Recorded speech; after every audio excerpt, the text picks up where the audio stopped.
So if I would get booked like overseas, he'd be like, "Don't worry, go. We'll get a sub." Two new kids kind of come and tear that down for a new generation of people. That can be really exciting. You opened this. It was a huge warehouse that I took over. Whoa, you got me on that. It was short-lived. Hey there, it's me, Roxy Cottontail. You might know me as a DJ, artist, designer, and New York City party promoter, or from my bunny logo. I'm putting all that on the table and writing about the years that transformed music and the New York City scene. I've interviewed 250 friends and colleagues I admire. I ask all and reveal all. Please join me and the Tales to rediscover the 90s and the Y2K magical landscape of music, art, technology, and streetwear. This is Roxy's Tales. Okay, so tell us who you are. What's your name? What do you do? Okay. My name's Eli Escobar. I'm the DJ and a producer and music maker person who has been doing this for a really long time. My guest this week on Roxy's Tales is one of my favorite DJs and producers of all time, Eli Escobar. Eli has put in work. From 90s hip-hop to bottle service clubs, he took all that practice and his impeccable ears and has reinvented himself time and time again to play what he wanted to hear for a community in New York City that values him immensely, and now worldwide. Eli and I throw it back to the Y2K era of the scene, which led to him becoming a founding father of Tiki Disco. His undeniable impact in the music industry makes him one of the greatest to ever do it. It's with great pleasure to present Eli Escobar. I started DJing in '93 and making beats too a little bit later in the year in '93. So, oh my God, it's been almost 30 years. Yeah. Pretty crazy. Yeah. Yeah. So that's 2004. I met you almost 20 years ago, which is also crazy. Yeah, totally crazy. So you were already established as a DJ by the time that I had been starting to promote.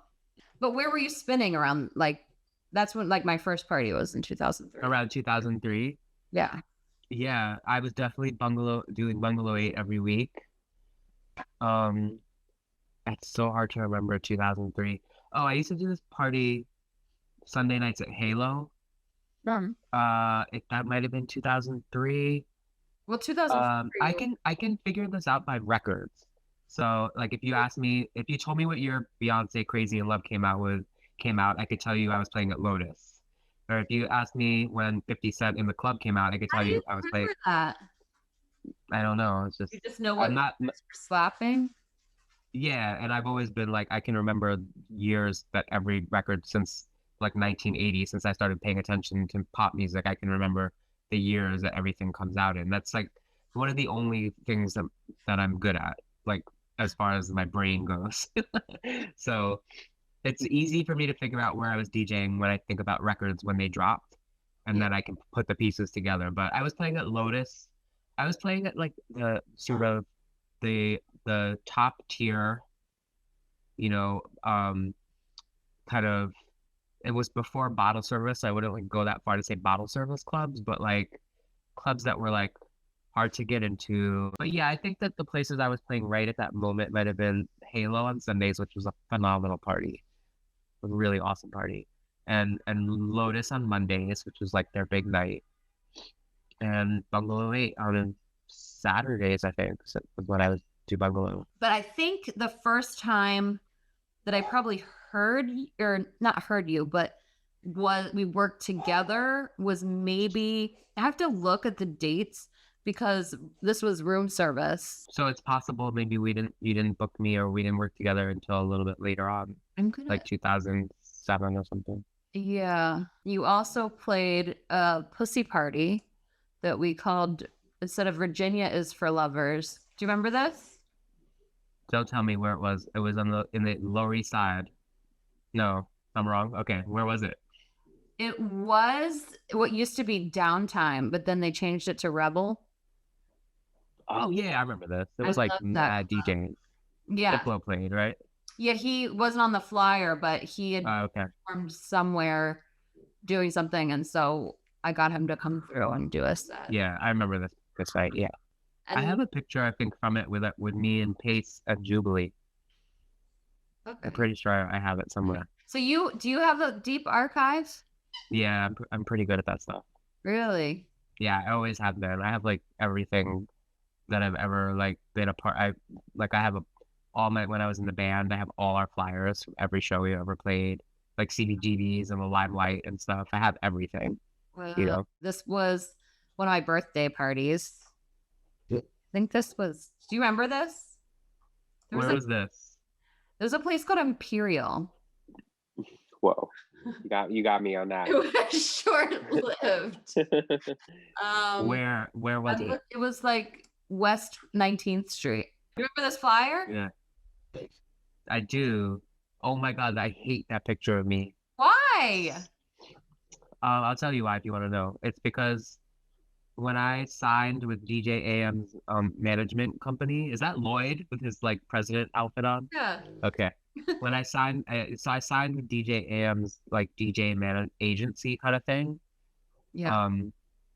Dexter. Which was, yeah, Dexter. And I hadn't really ever like traveled yet. I was still like in New York City. I did like a tour once, but I hadn't really done anything like that, and I was excited at the sort of possibility of doing that stuff. So I signed with the agency, but then they like made me do like these really unnatural photo sessions.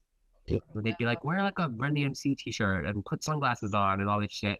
And I just kind of went along with it because I felt like they must know what they're doing, because AM was so successful and I was still just like a local New York City kid. But when I look back at it now, I really wasn't like being true to, like I wasn't, that's, like, me, I would never stand like that with looking all corny with a baseball hat and sunglasses. You know what I mean? So I just kind of hate that. And when I look at it now, I think this was like, you were signed with Dexter. I remember, I don't know why I was in Atlantic City, but Paloma and I just like rolled up. Yeah. That you had at Borgata, and you were like, this is miserable. And I was like, we're having fun.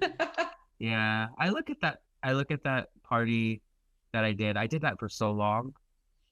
I don't even know exactly how long, but I want to say maybe 4 years of my life going there every Friday. But but they were the man that was my like the main booker guy who booked me and who basically gave me that contract to do every Friday was very cool and understood that I had like higher aspirations as far as like being able to play music I wanted to play and made records. And so if I would get booked like overseas, he'd be like, don't worry, go, we'll get a sub.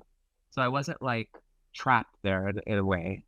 And I have to say that doing 6 hours every Friday for like a totally unrelatable contingent of people, I feel like made me a better DJ. Like, did you have a favorite event of mine that you came to or performed at?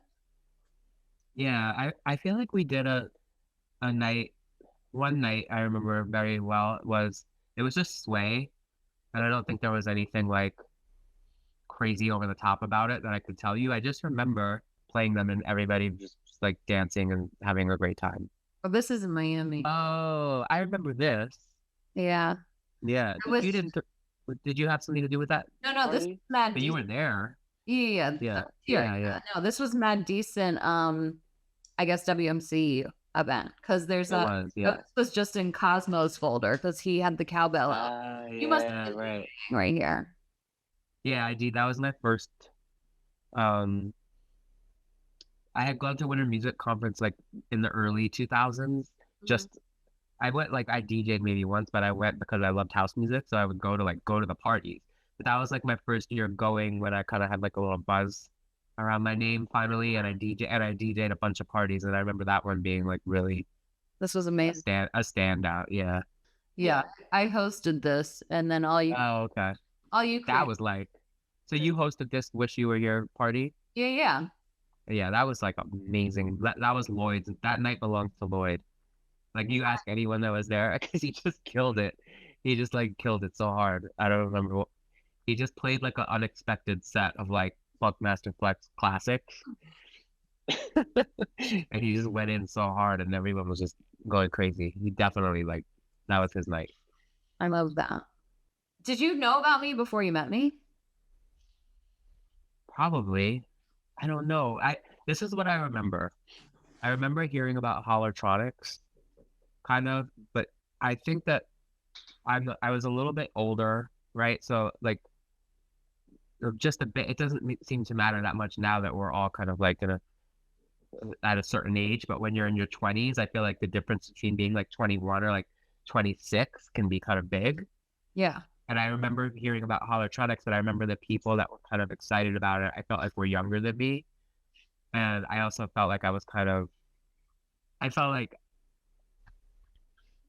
let's see. So like what year did holotronics really start to make noise and you would have done some new? 2003 was there. Yeah, Never I seen. was like pure like during those years, I was like totally just like going to APT or going to Cielo or like, the Shelter, like just Soulful House and, just in a totally different zone Yeah. and like furiously collecting disco records and, just very like, so someone was like, oh, I remember someone being like, holotronics, they like played Sweet Dreams with like Baltimore Club. And I was like, okay, like that kind of just sounds like every top 40 DJ in New York City, and I don't think that I understand now in retrospect that like they were doing something like what makes something special is what it means to the people who are involved with it in that moment in time.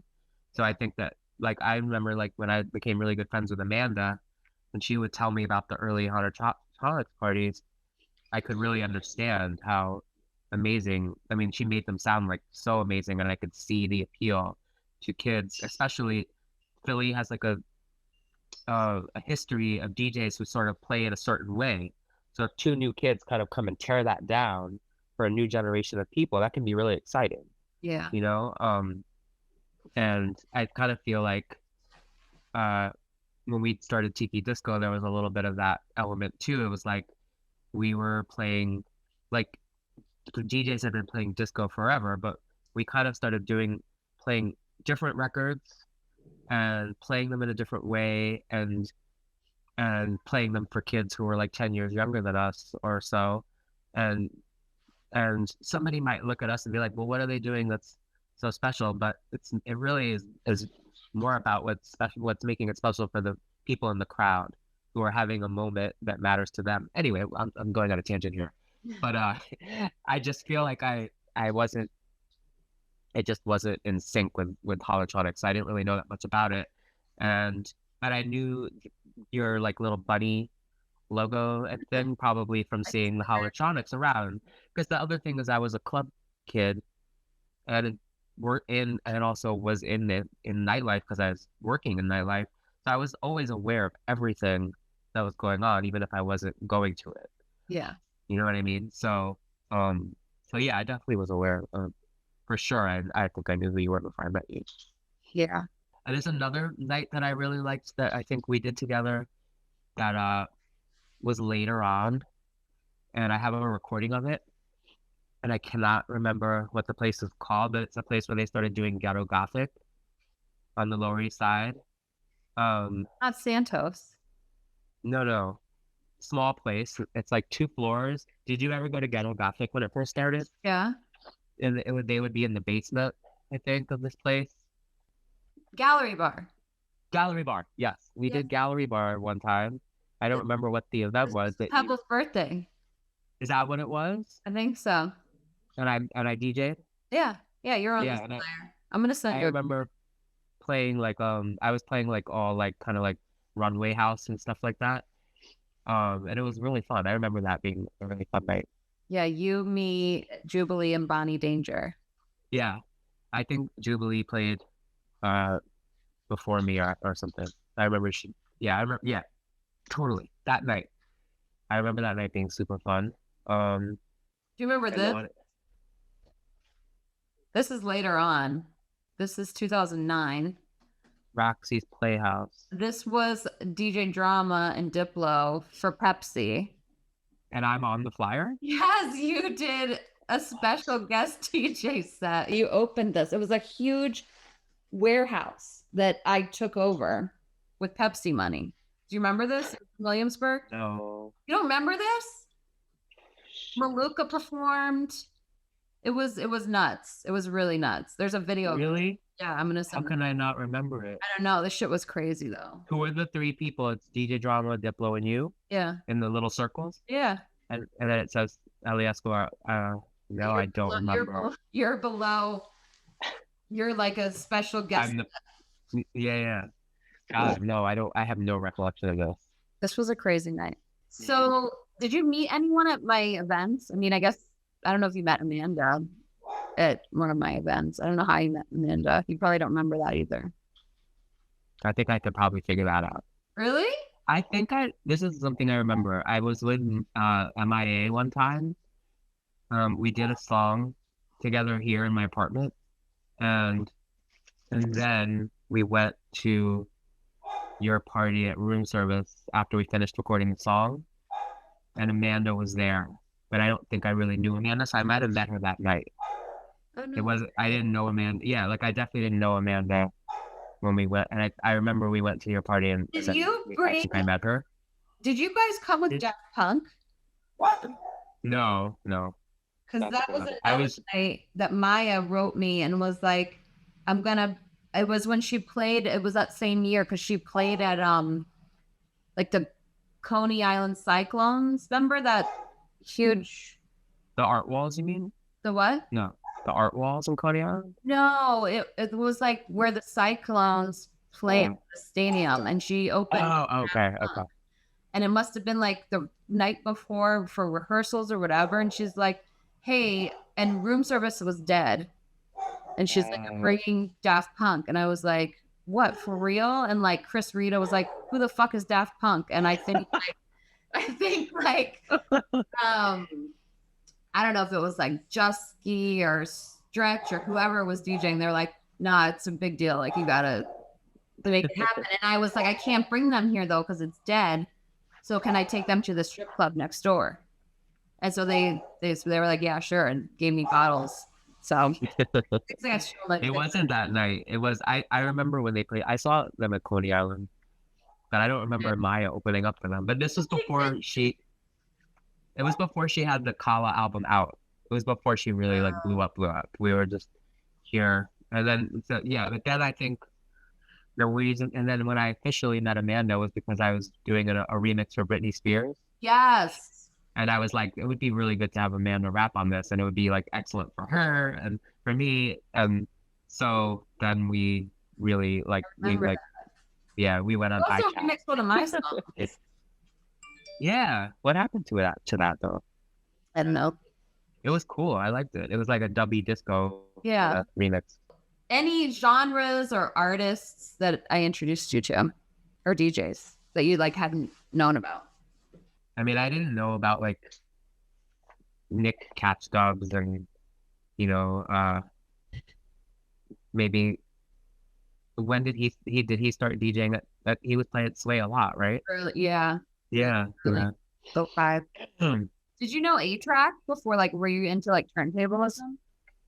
Okay, I'll tell you that I definitely am not into turntablism, but I've known A-Track since the first day like he came to New York City when he was like 5 years old. He like him and his brother like the first time they right? I wasn't working at that Pizza. I was working at Footwork, which was like a small little store that Babito owned. Okay. It was like sneakers and records, and they came by the store the first time they ever came to New York, and then I actually was the in-house DJ at the New York Poets Cafe, where they had the turntable competition. That was the first time A-Track ever DJ'd in New York. Wow. So I was there, like sitting there, like bored out of my mind. I do remember when he played being like, he's kind of like better at this than the other ones, but I still didn't understand. That stuff doesn't appeal to me. You know what I mean? So I've known him and his brother since those days, since like, right when they came here. Yeah. What is a song that like defines the era of like 2000, 2010? I know that's like a broad time. Yeah. I mean, it would be more than one song. Yeah.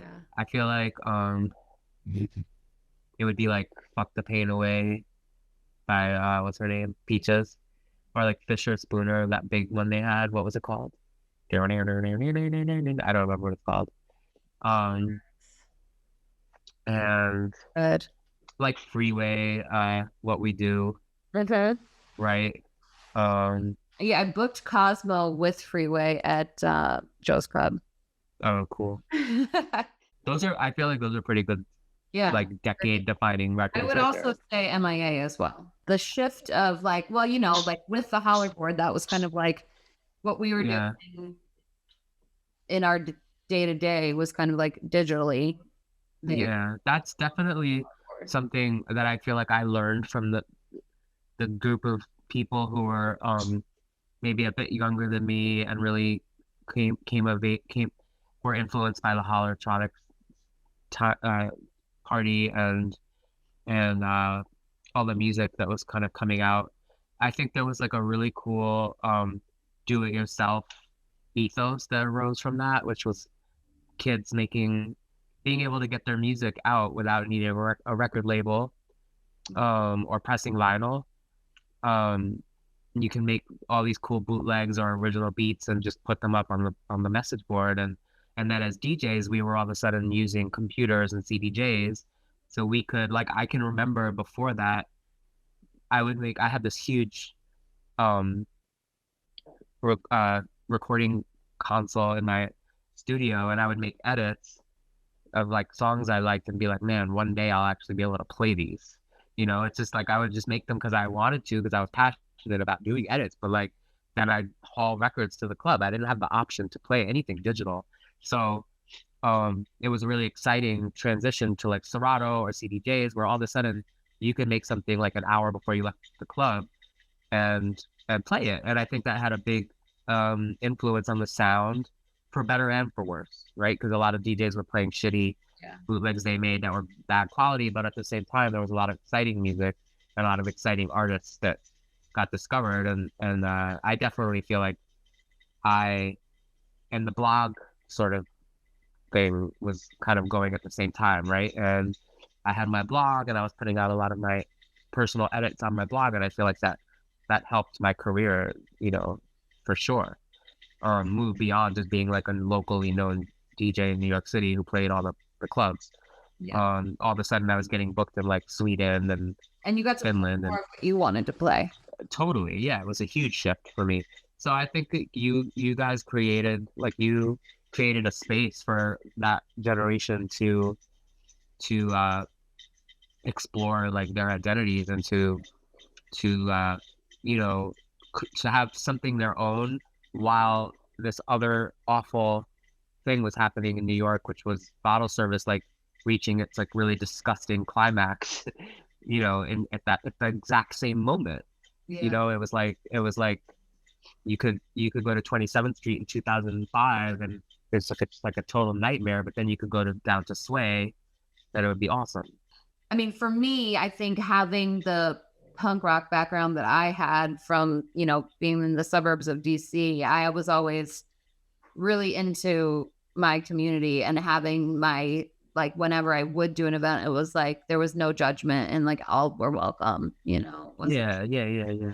I mean, that's one of the cool things about New York nightlife also, is that I'm not one of those people who sort of thinks that like if a banker guy walks into Sway, like, oh, forget it, it's corny now. Like, I like the fact that like you can be at a club in Manhattan and there might be like a banker guy next to like a drag queen. That's what makes it so unique. The 90s were sort of like over, then they were over, that sort of. And things were just, there's always like a shift. Things change here, and different music becomes popular and different ways of playing it becomes popular, and like people from one scene start to open their minds to, like right at the really early 2000s, it was like super stylish for like all of a sudden for like hip hop clubs and parties like that to play rock music.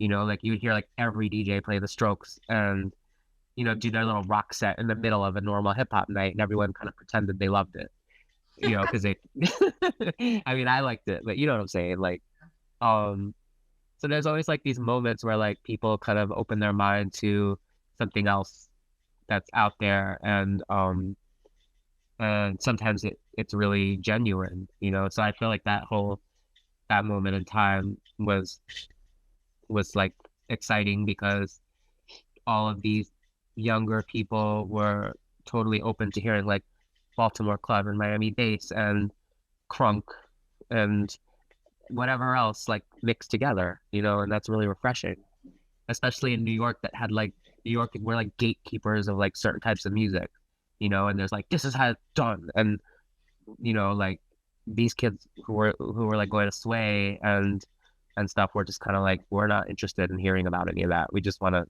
like hear music played in a totally new way, you know. Yeah. And a lot of them weren't from New York, and I think that's another big thing is like there was such an influx of people moving to New York in the early 2000s. Like we hadn't seen that in the 90s. Yeah. You know, like New York got safer, and there's more people were moving here. So there was less of a kind of urgency on those people's part to like, or like a need on their part to do things the way they had been going and been done for so long. So it brought like some new exciting energy into the city, you know. The technology really changed, you know, the platform of DJing and made music more accessible. Yeah. You know, And then you as a promoter there was all these promoters in New York who were booking the same 4 or 5 DJs all the time, you know, and they were great DJs, but like you could go out in New York City downtown like 5, 6, 7 nights a week, and it would be like, you know, there's like 5 or 6 people, and mostly men, maybe like, you know, like a Beverly Bond or like a couple of women who would be around, but you kind of were booking all types of people that hadn't been getting work, and or who had just started, and you gave them a shot, and you were booking a lot of female DJs, you know, and stuff like that. So that was a big change too, you know. Thank you so much. I'm proud of all you've accomplished. Thank you. Great. Thanks. All right. Good night. Bye. Thanks for hopping by. That's it for this week. Don't forget to subscribe, like, share, comment, and stalk. Bounce, little kitty.